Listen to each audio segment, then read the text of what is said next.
Welcome to Shop Talk Live. We've got a different show for you today. This is something I've been really wanting to do for a long time, and that's get a little bit more in depth with woodworkers who inspire me, who make me think, who might tell a different story than we're used to. One of the first people I thought of was the person I'm interviewing today, Erika Torres. You might know her on Instagram as Madeira by Erika. She's just one of my favorite accounts to follow. She's fantastic, always positive, enthusiastic, and she's one of those woodworkers who reminds me why I enjoy woodworking. So I wanted to talk to her and just get her story. If you are looking for woodworking questions and answers, this is not your episode. If you're interested in learning more about a woodworker that inspires those around them and does fantastic work, stick around. I think you'll dig it.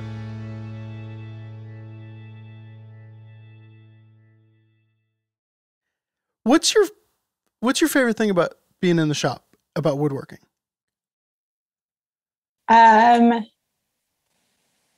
Touching, it's going to sound funny, just touching my tools. Like, just having that connection of being able to hold a tool and knowing what to do with it.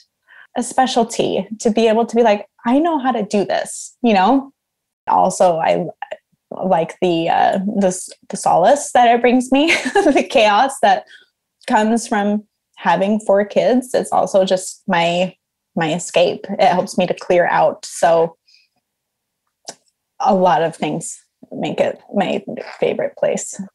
It kind of goes back to when I started woodworking. I started in wood shop in 7th grade, and I just knew I loved it. And I did the math. 7th grade was 2000 for me. So I'm 33. And I went through all of middle school in woodshop class. And then I got into high school in woodshop class. And like my senior year, I took 3 woodshop classes. Just like in my senior year, I had 3 classes that were all woodshop classes. So I loved it. In the community where I grew up and in the kind of home that I grew up, I didn't know that woodworking was something that people did outside of going to school or outside of just being a hobby, that there were schools to continue this. I thought high school woodshop, that was it, and to no fault of my parents, they didn't know either. This wasn't something that they did, And so when I got out of high school, I'm like, okay, go to college. But going to college for where I grew up was go to college to meet a husband. That's what it was. It didn't really matter if I got a degree or not. It's where you're going to find your husband, I'm like, okay, all right, let's do this, And I worked at Woodcraft during that time. And I was just totally oblivious to the fact that you could go to a woodworking school. I was going and I was taking just generals and I was taking accounting, and I hated it.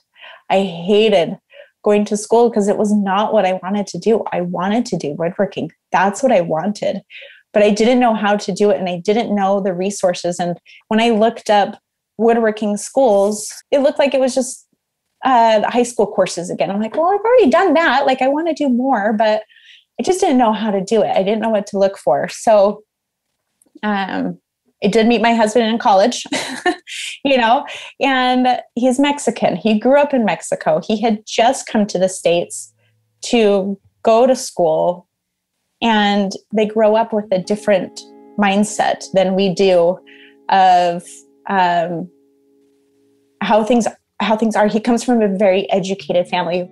I remember when we got married and he could no longer work because his visa was no longer valid. So I had to work full time. I had to drop out of school. And he said, we're going to get you back in school. You are going to graduate. You are. Like, this is not the end. Just wait. Like, okay, sounds good. And then By our first anniversary, I was already pregnant with our first, and the years were just kind of slipping by. He knew what I loved to do and he wanted me to pursue it. And he didn't care how I was going to pursue it. He just wanted me to. So having that backing of somebody else, knowing my dreams, knowing what I wanted to do was such a huge boost. But we didn't know how to get there. So years went by and we moved to a different country for a few years, came back, and we live up here in Oregon, close to Portland. And I honestly don't know how I found out about Gary's school. I don't know how. I don't remember if I Googled something or whatever, and I saw it and I was like, this is it. This is my next step. This is how I'm going to get there. So as soon as you found out about it, you were like, eye on the prize. This is it. This is what we're going to do. And my husband was 100% on board. We had 3 kids. We were very tight with money because I didn't work. I worked from home. So we're just living on one income. And it was a financial stretch for us because, we only have one income. But we were just both determined, this is what you're going to do. Because like I said, and it's been years now, when I had my 3rd kid, my first child was 4, so it has been many years since I had been to school in a school setting and really started to actually pursue what I wanted to do. And it was very scary at the time because I was like, I have not truly built something outside of my chop saw, So what in the world would make me think that I can do this sort of thing? And I was really grateful that Gary does that first class because I was able to, that first class, to be able to see what I was getting myself into. And I just fell in love. When I walked into his shop the first time, the hand tools, I had never touched hand tools ever because that's not something that we were taught in high school. It was all power tools, which is fine. That's a whole nother world of woodworking.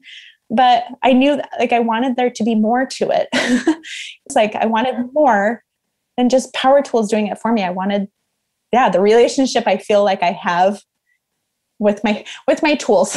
I have a relationship with my hand tools. And I wanted that relationship. And I walked in there and I was just like, wow, this is it. This is what I really want. This is it. So I did that class and I remember I remember having a conversation with him. So when you take his class, it's a week-long class, and I built a shaker table.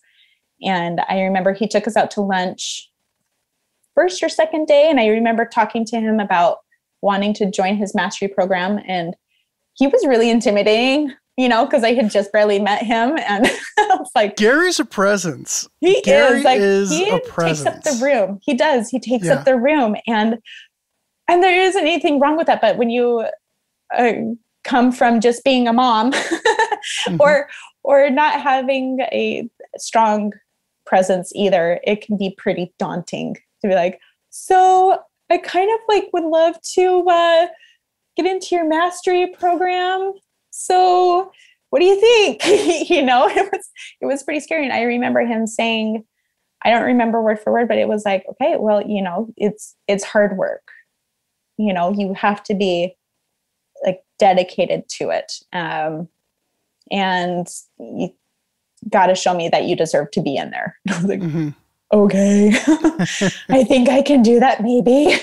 So we did that.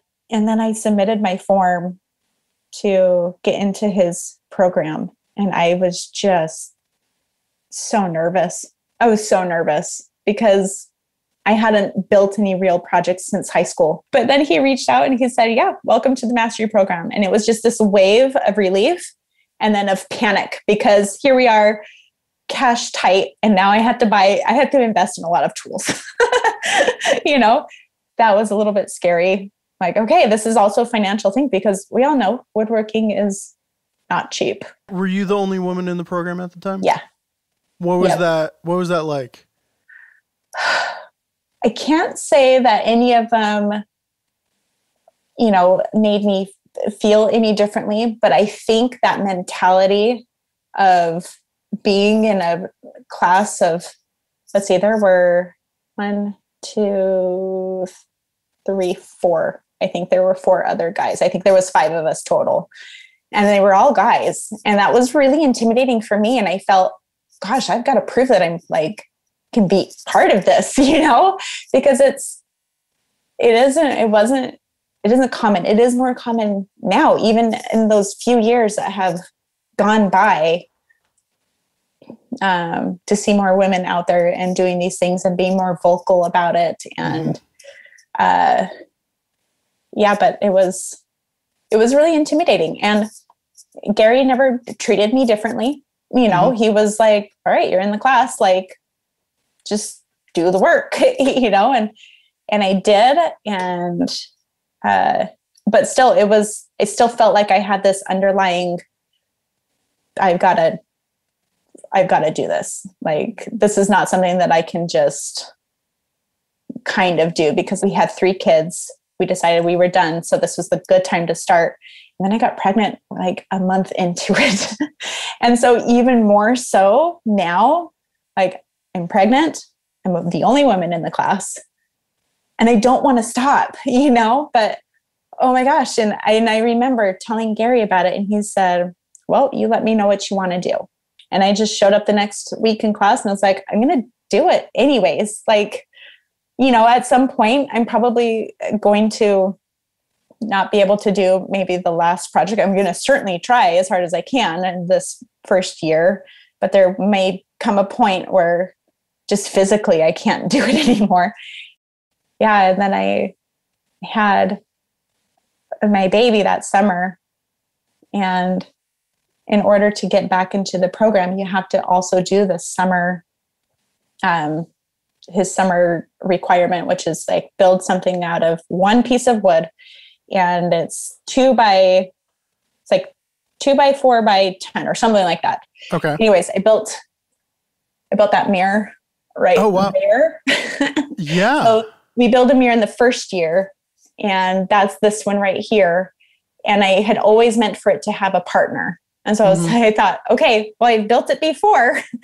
I can certainly build it again. Yeah. And I felt like that was good enough to pass off, because I had just had a baby, and he was like, great. I think he was just pleasantly surprised that I did anything, and that it turned out really well. I really love it. So what was it like getting back in the shop after, because you had to take some time off? I did.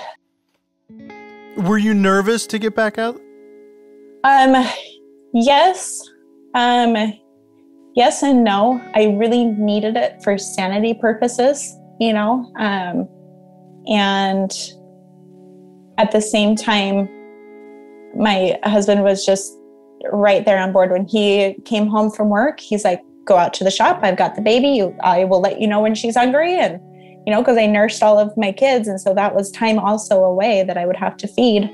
And I worked late,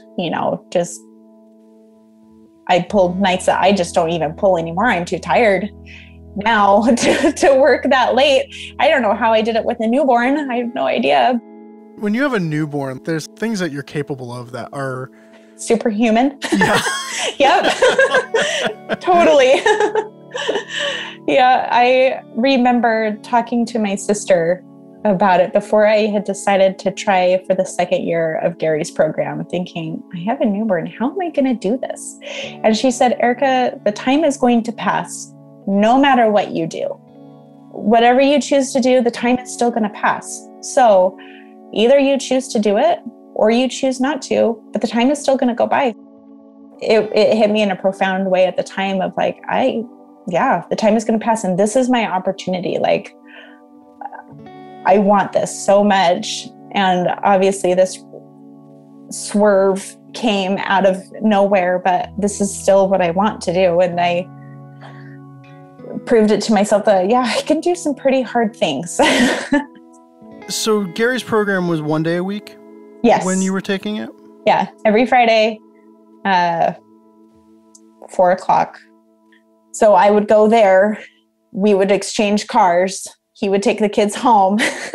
Maybe he would take them out to the park or something like that. But it was like, I remember a few times like, honey, you need to get here. Like classes started like 5 minutes ago. And he's like, I'm on my way. It's just traffic, So it was kind of crazy, but Gary was always understanding. And in fact, like a few times he told me when he found out that this was my arrangement, that I wasn't purposely being late. I was there on time. It's just, the kids were still in the car. Still in the car.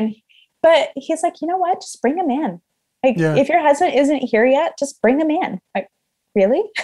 Okay. So my kids would go in with me and sit down, and he was just great. So once a week, 3 hours. Mm-hmm. And then he just stuffed you with information.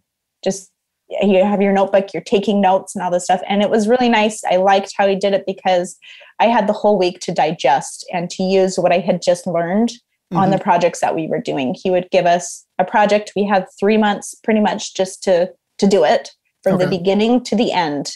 And we had a class critique. It was due on a certain day, and he's like, okay, this is our class critique. Bring your project in. So we would bring it in at that time. And usually, more often than not, I was done the same day that it was due or the night before. Like oh man, that was hard. What would you say to someone interested in starting a program like the master's program? Maybe if they're on the East Coast, maybe at CFC or Connecticut Valley. Before I started here, I would dream of doing that one day, but I just never felt like I could do it. I mean, that is just such a commitment. It is. Financially, time-wise. What's your pep talk for someone who's like on the fence about doing this? You kind of have to put your life on hold. So one thing I love about woodworking is that you can never reach the end. There isn't an end here. You can't just say, well, I know it all. It is always something more to learn. There's always another rabbit hole. You will learn things that you didn't know before, and you will be able to expand on those things that he's taught you into new things. And I love woodworking. I love learning about it. I love looking at what other people have done and trying it out myself, and getting this knowledge from other people, from mentors, is just invaluable. And then you're able to build on it by your own experiments and just being able to try new things because you have that foundation. So it's an excellent place to start your foundation, like I did. That's where I started my foundation of hand tool work and getting into the actual stuff that I really wanted to learn about woodworking, and the aspects of, you know what, I can make this work someday. One day I am going to, I'm going to make it. I am determined to, I want it so bad. And I think that's what you got to go into it, looking at these programs, is how badly do you want it? If you want it badly enough, you will make it work.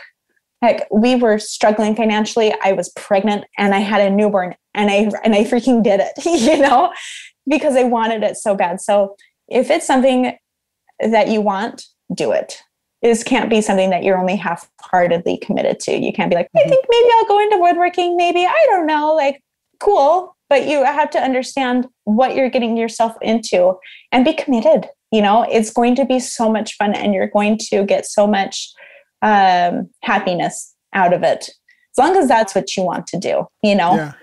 Some people get a buzz off of accounting. I did not. So, some people love being a paralegal. I did not. So, it's just gotta be whatever you are wanting to do.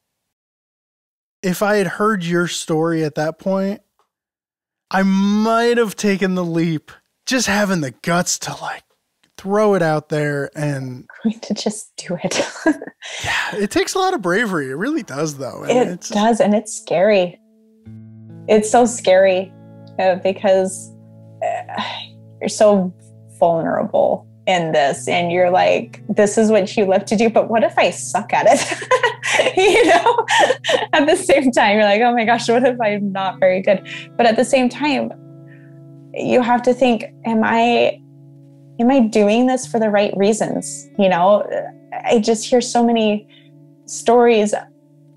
For example, you remember when Nancy took over the Fine Woodworking Instagram page, and she was just doing these posts about women. And I just absolutely loved it. But one of the things that she had brought up was about, you know, ask your grandma what it was like when you grew up, it was get married and have kids.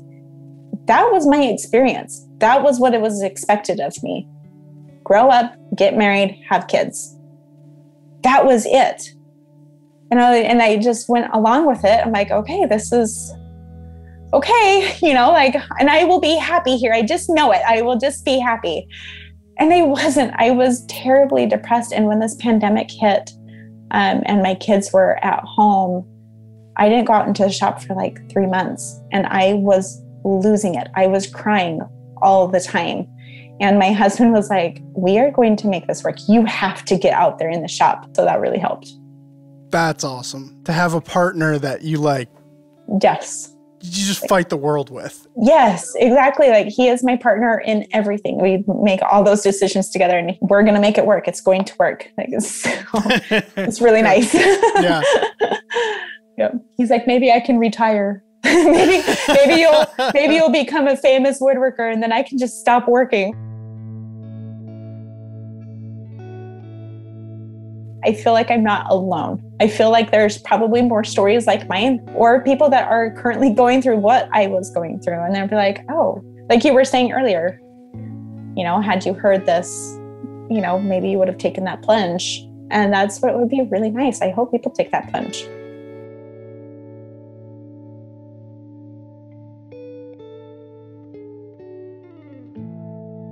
Thank you so much to Erika Torres for sharing her story and her unique perspective with us here on Shop Talk Live.